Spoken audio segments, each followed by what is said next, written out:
और इस बीच आपको बता दें, गिरिराज सिंह ने प्रधानमंत्री नरेंद्र मोदी पर दिए विवादास्पद बयान पर लालू यादव और उनके परिवार पर जमकर हमला बोला। उन्होंने कहा कि जहां जहां परिवारवाद है वही लोग प्रधानमंत्री नरेंद्र मोदी का विरोध कर रहे हैं।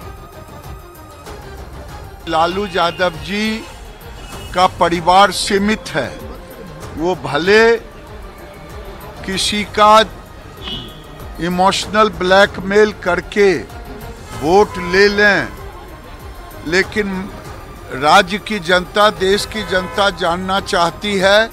जब वो जेल जा रहे थे तो उन्हें कोई नहीं मिला राबड़ी जी को बनाए, और जब किसी ने पूछा था सवाल तो उन्होंने कहा था मैं अपनी पत्नी को नहीं बनाऊंगा तो किसी दूसरे को, यानी परिवारवाद को स्थापित।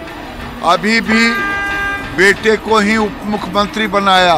आरजेडी में कोई यादव, कोई A to Z जाति की नहीं दिखाई दिया। राज्यसभा का टिकट दिया तो अपने ही संबंधी को हरियाणा से ला करके, राज्यसभा भी दिया अपने ही परिवार के लोगों को।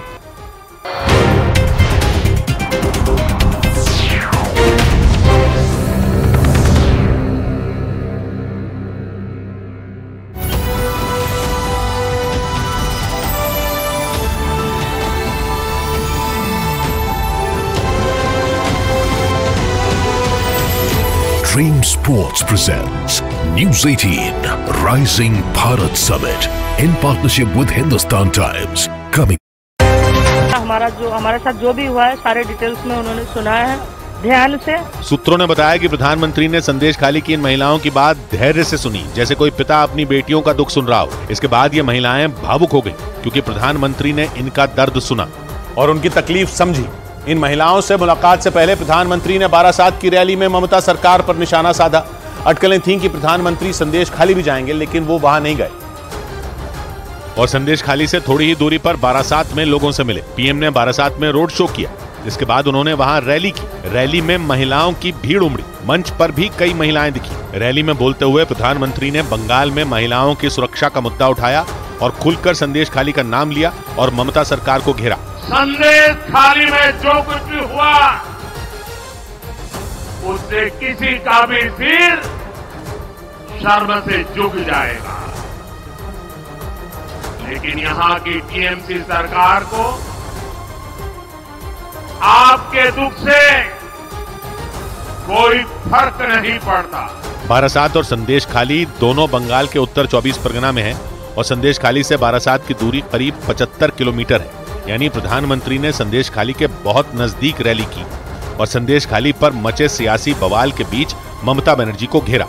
इधर राजस्थान की राजधानी जयपुर में नगर निगम हेरिटेज में मेयर को हटाने की मांग पर हंगामा हो गया। कांग्रेस की मेयर मुनेश गुर्जर के खिलाफ बीजेपी के पार्षदों के साथ कांग्रेस के कुछ पार्षदों ने भी मोर्चा खोल दिया और नारेबाजी करते हुए सदन में मेयर की कुर्सी के सामने तक आ गए। हालांकि मेयर मुनेश गुर्जर के समर्थन में भी कांग्रेस के कई पार्षद उनकी कुर्सी के सामने पहुंच गए। हंगामा इतना बढ़ गया कि लगा कि दोनों पक्षों के बीच हाथापाई हो जाएगी। हंगामे के दौरान बीजेपी पार्षदों के साथ कांग्रेस के कुछ पार्षद भी नारेबाजी में शामिल हो गए। उन्होंने अपनी ही पार्टी की मेयर पर भ्रष्टाचार का आरोप लगा दिया।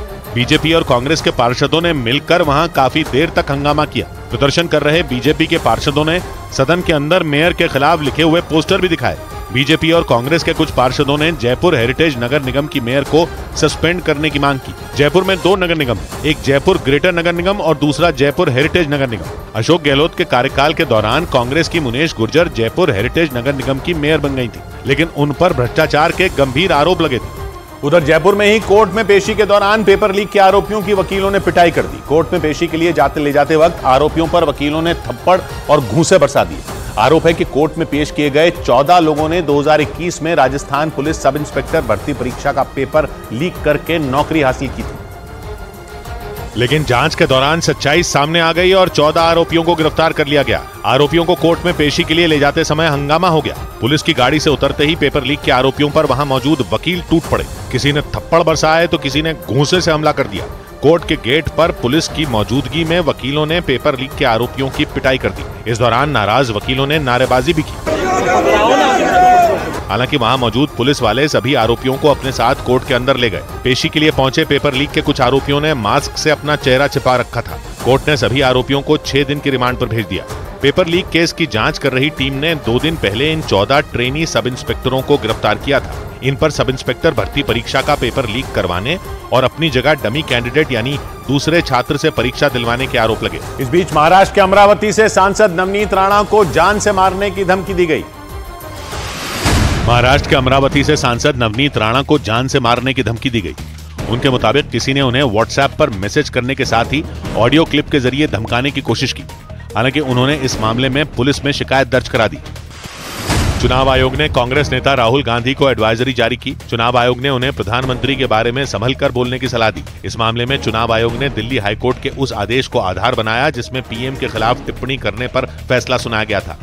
उधर मुंबई के नगर निगम बीएमसी के खिलाफ 15,000 स्वच्छता स्वयंसेवकों को बेरोजगार करने का आरोप लगाते हुए विपक्षी गठबंधन के कार्यकर्ताओं ने प्रदर्शन किया। इस प्रदर्शन में बड़ी संख्या में स्वच्छता स्वयंसेवक भी शामिल हुए। स्वच्छता स्वयंसेवक वो लोग होते हैं जिन्हें बीएमसी कॉन्ट्रैक्ट पर शहर की साफ सफाई के लिए रखती है। लेकिन हालात तब बिगड़ गए जब प्रदर्शन कर रहे लोग उग्र हो गए। मुंबई से जो तस्वीरें सामने आई उनमें एक तस्वीर में एक आदमी नारे लिखी तख्ती लेकर बैरिकेड पर चढ़ता दिखाई दिया। तभी बैरिकेड के दूसरी ओर खड़े पुलिस वालों ने उसे पकड़ लिया।